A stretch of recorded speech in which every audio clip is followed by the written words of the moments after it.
ನಮ್ಮ ಸಿನಿಮಾದ ವಿಶೇಷತೆ, ವಿಭಿನ್ನತೆ, ಕಂಟೆಂಟ್ ಬಗ್ಗೆ ಆಲ್ರೆಡಿ ಹಿಂದಿನ ಪ್ರೆಸ್ ಮೀಟ್ಗಳಲ್ಲಿ ಮಾತಾಡಿದ್ವಿ. ಇವತ್ತು ಸಿನಿಮಾ ನೋಡಿರೋರ ಬಗ್ಗೆ ಮಾತಾಡ್ತೀನಿ. ಎಲ್ರಿಗೂ ಗೊತ್ತಿರೋ ಹಾಗೆ ಫಸ್ಟ್ ಅಫ್ಕೋರ್ಸ್ ನಮ್ಮ ಸಿನಿಮಾ, ನಮ್ಮ ಕತೆ ನಮಗೆ ಗೊತ್ತಿತ್ತು.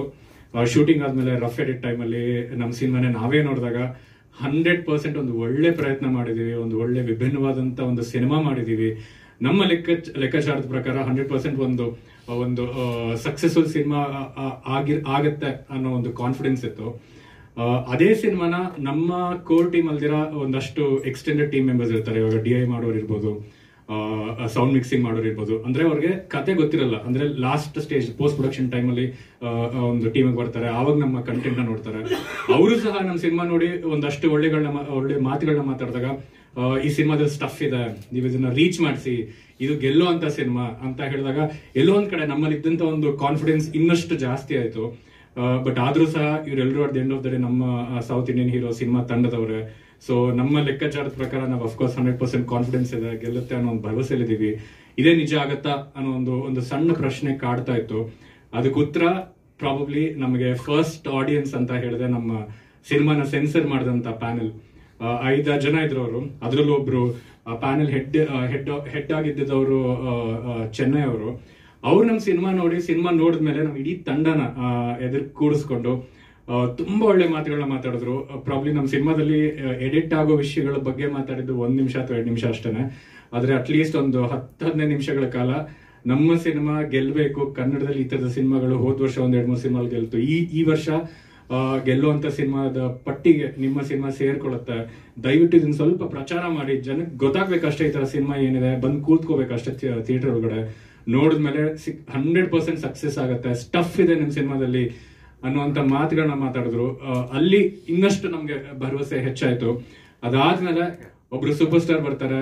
ಅಂದ್ರೆ ಅವರ ವ್ಯಕ್ತಿತ್ವದಲ್ಲೇ ಅವರು ರಿಯಲ್ ಆಗಿ ಮಾತಾಡೋ ಒಬ್ರು ಸೂಪರ್ ಸ್ಟಾರ್, ನೇರವಾಗಿ ದಿಟ್ಟವಾಗಿ ಮಾತಾಡುವಂತ ಸೂಪರ್ ಸ್ಟಾರ್. ಅವರು ಇನ್ನೊಬ್ಬರು ಸಿನಿಮಾನ ನೋಡಿ ಈ ಸಿನಿಮಾದಲ್ಲಿ ತಾಕತ್ತಿದೆ, ಕನ್ನಡ ಚಿತ್ರಗಳ ಒಂದು ತಾಕತ್ತನ್ನ ನೀವು ತೋರಿಸಿ ಬೇರೆ ಇಂಡಸ್ಟ್ರಿಗಳ ಸಿನಿಮಾಗೆ. ನಿಮ್ಮ ಸಿನಿಮಾದಲ್ಲಿ ಒಂದು ನಿಜವಾದ ಒಂದು ಕಂಟೆಂಟ್ ಇದೆ, ಪಾತ್ರಗಳು ಅಷ್ಟು ಚೆನ್ನಾಗಿದೆ, ಕನೆಕ್ಟ್ ಆಗತ್ತೆ, ಕಾಮಿಡಿ, ಎಂಟರ್ಟೈನ್ಮೆಂಟ್, ಡ್ರಾಮಾ ಎಲ್ಲ ಇದೆ. ನನಗೆಲ್ಲೋ ಒಂದ್ ಕಡೆ ಈ ತರ ಪಾತ್ರ ಅಥವಾ ಈ ತರ ಕಂಟೆಂಟ್ ಸಿಕ್ಕಿರಲ್ಲ ಅನ್ನೋ ಒಂದು ವಿಷಯದಲ್ಲಿ ಒಂದು ಜೆಲಸಿ ಇದೆ ಅನ್ನೋ ಥರದಲ್ಲೂ ಮಾತಾಡಿದಾಗ ಸಿಕ್ಕಾಪಟ್ಟೆ ಒಂದು ಆನೆ ಬಲ ಬಂದಂಗಾಯ್ತು. ಅದಾದ್ಮೇಲೆ ಓಕೆ, ಈಗ ಒಪ್ಪಿ ಸರ್ ಮಾತಾಡ್ಯಾರೆ, ಒಂದು ಸ್ಟ್ರಾಂಗ್ ಆಗಿ ಒಂದು ಫೀಡ್ಬ್ಯಾಕ್ ಕೊಟ್ಟಿದ್ದಾರೆ. ಗ್ರೌಂಡ್ಗೆ ಇಳಿಯೋಣ, ಬೀದಿಗೆ ಇಳಿಯೋಣ, ಜನರಿಗೆ, ನಮ್ಮ ಪ್ರೇಕ್ಷಕರಿಗೆ ನಮ್ಮ ಸಿನಿಮಾ ತೋರಿಸೋಣ, ಅವ್ರೇನ್ ಹೇಳ್ತಾರೆ ನೋಡೋಣ ಅಂತ ನಾವು ಯೋಚನೆ ಮಾಡಿದಾಗ ಫಸ್ಟ್ ನಾವು ಅಂದ್ಕೊಂಡಿದ್ದೆ ಉತ್ತರ ಕರ್ನಾಟಕದ ಪ್ರೇಕ್ಷಕರಿಗೆ ತೋರಿಸೋಣ ಅಂತ. ಅದೆಲ್ಲೋ ಒಂದ್ ಕಡೆ ರಿಸ್ಕ್ ಕೂಡ ಆಗ್ಬಹುದು. ಏನಕ್ಕೆ ಅಂದ್ರೆ ಇದುವರೆಗೂ ಉತ್ತರ ಕರ್ನಾಟಕದಲ್ಲಿ ಒಂದು ಸಿನಿಮಾದ ಪೇಡ್ ಪ್ರೀಮಿಯರ್ ಶೋ ಮಾಡಿರೋದು ಬಹಳ ಕಡಿಮೆ ಅಂತ ಕೇಳ್ಪಟ್ಟೆ. ಯೂಶ್ವಲಿ ಇಲ್ಲಿ ಬೆಂಗಳೂರಲ್ಲಿ ಮಾಡ್ತೀವಿ ಅಥವಾ ಮೈಸೂರಲ್ಲಿ ಮಾಡ್ತೀವಿ. ಅಲ್ಲಿ ಮಾಡೋದು ಅಫ್ಕೋರ್ಸ್ ನಮ್ಮ ಸಿನಿಮಾದಲ್ಲಿ ಆಲ್ರೆಡಿ ಗೊತ್ತಿರೋ ಹಾಗೆ ಒಂದಷ್ಟು ಉತ್ತರ ಕರ್ನಾಟಕದ ಶೈಲಿಯಲ್ಲಿ, ನೇಟಿವಿಟಿಯಲ್ಲಿ ಇರುವಂತಹ ಒಂದು ಮೇಜರ್ ಪಾರ್ಟ್ ಬರುತ್ತೆ. ಹೋಳಿಗೆ ಸಾಂಗ್ ಅಂತಾನೆ ಅದು ತುಂಬಾ ಟ್ರೆಂಡ್ ಆಯ್ತು. ಸೊ ಅವ್ರಿಗೆ ಫಸ್ಟ್ ತೋರಿಸ್ಬೇಕು ಅಂತ ಅನ್ಕೊಂಡಾಗ ಎಲ್ಲೋ ಒಂದ್ ಕಡೆ ಅಲ್ಲೂ ಒಂದು ಸಣ್ಣ ಪ್ರಶ್ನೆ ಕಾಡ್ತಾ ಇತ್ತು. ಯಾಕಂದ್ರೆ ನಮ್ಮ ಬೆಂಗಳೂರು ಮೈಸೂರು ಜನ ಆದ್ರೆ ಒಂದು ಕಂಟೆಂಟ್ ನೋಡಿದ್ರೆ ಓಕೆ ಚೆನ್ನಾಗಿದೆ ಅಂದ್ರೆ ನಾವ್ ಎದುರಿಗೆ ಇರ್ತೀವಲ್ವಾ, ಅದಕ್ಕೆ ಚೆನ್ನಾಗಿದೆ ಅಂತ ಅಂದ್ಬಿಟ್ಟು ಸುಮ್ಮನೆ ಹೊಟ್ಟೋಗ್ಬಿಡ್ತಾರೆ. ಉತ್ತರ ಕರ್ನಾಟಕ ಜನ ಹಾಗಲ್ಲ, ಅವರಲ್ಲಿ ಒಂದು ಒರಟುತನದ ಪ್ರೀತಿ ಇರುತ್ತೆ. ಚೆನ್ನಾಗಿಲ್ಲ ಅಂದ್ರೆ ಬಹಳ ಹೊಲಸಾಗಿದೆ ಅಂತ ಅಂದ್ಬಿಡ್ತಾರೆ, ಅಥವಾ ಚೆನ್ನಾಗಿದೆ ಅಂತಂದ್ರೆ ಅಷ್ಟೇ ಪ್ರೀತಿ ತೋರಿಸ್ತಾರೆ.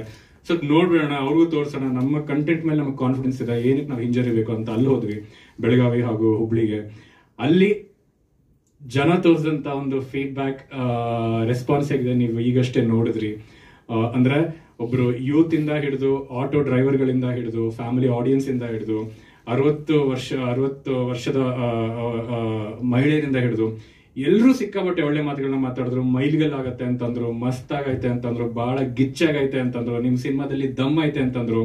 ಇದೆಲ್ಲ ಕೇಳಿದಾಗ ಎಲ್ಲೋ ಒಂದ್ ಕಡೆ ಸಿಕ್ಕಾಪಟ್ಟೆ ನಮ್ಮ ಲೆಕ್ಕಾಚಾರ ಏನಿತ್ತು ಸ್ಟಾರ್ಟಿಂಗ್ ಅಲ್ಲಿ 100% ಒಂದು ಒಳ್ಳೆ ಪ್ರಯತ್ನ ಮಾಡಿದೀವಿ, ನಮ್ಮ ಇಂಡಸ್ಟ್ರಿಗೆ ಒಂದು ಒಳ್ಳೆ ಸಿನಿಮಾನ ಕೊಟ್ಟಿದೀವಿ ಅನ್ನೋ ಏನ್ ಲೆಕ್ಕಾಚಾರ ಇತ್ತು. ಎಲ್ಲೋ ಒಂದ್ ಕಡೆ ಆ ಲೆಕ್ಕಾಚಾರಕ್ಕೆ 10 ಆಸ್ಪಾಸಲ್ಲಿ ತಲುಪ್ತಾ ಇದೀವಿ ಅನ್ನೋ ಒಂದು ಭರವಸೆ ಬಂದಿದೆ. ಆದ್ರೆ ಇನ್ನು ನಮ್ಮ ಎಕ್ಸ್ಪೆಕ್ಟೇಷನ್ಸ್ ಏನಿದೆ, ಇನ್ನೂ ಒಂದು 10 ದಿನ ಇದೆ ರಿಲೀಸ್ಗೆ. 24ನೇ ತಾರೀಕು ರಿಲೀಸ್ ಆಗ್ತಿದೆ. ಇನ್ನು ಹೆಚ್ಚು ಜನರಿಗೆ ನಮ್ಮ ಒಂದು ಸಿನಿಮಾ ಬಗ್ಗೆ ಗೊತ್ತಾಗಬೇಕು, ಪ್ರಚಾರ ಮಾಡಬೇಕು. ಆ ಒಂದು ಕೆಲಸನ ದಯವಿಟ್ಟು ನಮ್ಮ ಮಾಧ್ಯಮದವರಂತ ನೀವೇ ಮಾಡಬೇಕು.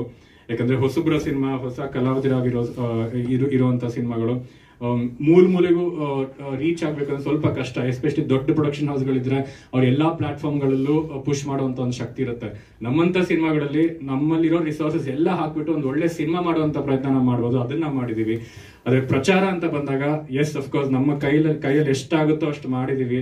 ಬಟ್ ಅದಕ್ಕಿಂತ ಹೆಚ್ಚಾಗಿ ನೀವು ಸ್ವಲ್ಪ ಪರ್ಸನಲ್ ಇಂಟ್ರೆಸ್ಟ್ ತಗೊಂಡು ಎಲ್ಲಾ ಮಾಧ್ಯಮದವರು ಸ್ವಲ್ಪ ರೀಚ್ ಮಾಡೋಂಗ್ ಮಾಡಿ. ಯಾಕಂದ್ರೆ ನಮ್ಮ ಸಕ್ಸಸ್ ಜರ್ನಿ ಡೆಫಿನೆಟ್ಲಿ ಇದೊಂದು ಒಳ್ಳೆ ಸಿನಿಮಾ ಆಗುತ್ತೆ. ನೀವು ಎಷ್ಟು ಪ್ರಮೋಟ್ ಮಾಡ್ತೀರೋ ಅಷ್ಟು ನಮ್ಗೆ ಸಕ್ಸಸ್ ಸಿಗುತ್ತೆ. ಆ ಒಂದು ಸಕ್ಸಸ್ ಜರ್ನಿಯಲ್ಲಿ ನೀವು ಒಂದು ಪಾಲಾಗ್ತೀರಾ ಡೆಫಿನೆಟ್ಲಿ. ಆ ಒಂದು ಭರವಸೆ ನಾನು ನಿಮಗೆ ಕೊಡ್ತೀನಿ. ಅಂಡ್ ಎಲ್ಲರ ಪಟ್ಟಿಯಲ್ಲೂ ಯಾವಾಗಲೇ ಆಗಿರ್ಲಿ ನಿಮ್ಮ ಟಾಪ್ ಕನ್ನಡ ಸಿನಿಮಾಗಳು ಯಾವುದು ಅಂತ ಕೇಳಿದಾಗ ಆ ಪಟ್ಟಿಯಲ್ಲಿ ನಮ್ಮ ಸಿನಿಮಾನು 100% ಇರುತ್ತೆ. ಅದಕ್ಕೂ ನಾನು 100% ಗ್ಯಾರಂಟಿ ಕೊಡ್ತೀನಿ. ಇಷ್ಟು ಮಾತಾಡ್ತೀನಲ್ಲ, ಏನಿದೆ ಸಿನಿಮಾ ಅಂತ ನಿಮ್ಗೆ ಪ್ರಶ್ನೆ ಇದ್ದಲ್ಲಿ ಇದೇ 24ನೇ ತಾರೀಕು ನೀವು ನೋಡಿದಾಗ ಗೊತ್ತಾಗತ್ತೆ. ನಾನು ಎಷ್ಟು ಮಾತಾಡ್ತಿದ್ದೀನೋ ಅಷ್ಟು ಅದಕ್ಕಿಂತ ಹೆಚ್ಚಾಗಿ ನೀವು ಮಾತಾಡ್ತೀರಾ, ನೀವು ಕೇಳ್ಪಡ್ತೀರಾ ನಮ್ಮ ಸಿನಿಮಾ ಬಗ್ಗೆ. ಸೊ ದಯವಿಟ್ಟು ಆದಷ್ಟು ಇನ್ನಿರೋ ಒಂದು 2 ವಾರದಲ್ಲಿ ಎಷ್ಟು ಪ್ರಚಾರ ಆಗುತ್ತೋ ಅಷ್ಟು ಮಾಡಿ ದಯವಿಟ್ಟು ಕೇಳ್ಕೊಂತೀನಿ. Thank you.